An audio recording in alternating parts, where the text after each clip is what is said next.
Terus sing nandangi kula nuwun sewu paman panjenengan nampi dukanipun Kanjeng Wandawati kula caosi prisa kula saniki pun medal saking Nayaka Ndrawati lho medal dos pundi kula sampun boten dados senopati kula wis ora dadi patih nggih kula saniki pun boten kewengku peraturan negara Ndrawati mula kene Jatosi Anggir Stijo kula ora ana sing ngelekke wis wewenange Setyaki dhewe. Lah menawi ngaten kula sumanggaken. Lah, kula atur semingga. Kula atur semingga. Ingestaken dawuh. Ning menawi wonten dukanipun Siwa Ndrawati sampun kula sampun dipun katutaken. Mboten, kula tanggung jawab piyambak. Ning tanggung jawab tenan to Yayi Mas. Ning nganti enten napa-napa nika anak Ratu Ndrawati wis ben dasare wis bacut sengit. Kira-kira nek tekan kene tak ajari nek Kakang Udawa wedi melu-melu tak tanggungi dhewe. Oh nggih, ngestaken dawuh.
Kandakno bapakmu. Bola-bali anggil tekan Ndrawati mesti gawe geger, mesti gawe kisruh. Anak watak Yangkara murka Budi Candala nggo abrak apa?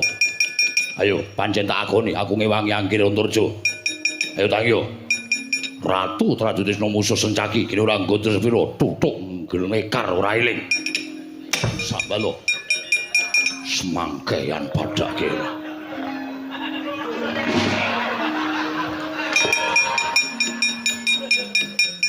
Ratata tenan. Setyaki. Setyaki. Wonten dawuh. Mrene. Wonten dawuh. Lho, kok ngadeg jejeg? Aku ki sapa? Lho, kula sampun medal saking Ndrawati lho. Sampun boten gadahi kewajiban ketatata krama. Lho lah iya, ning aku ki rak Ratu Ndrawati to. Lah sing aranani tukang gawe bata ya sapa? Ora sembrono. Ayo tak takoni ngaku wae. Lungguh ngisor, aku ratu lho. Nggih. Kowe iki sapa? Satriya Garbaruci. Pernahe karo aku? Mboten pernah napa-napa.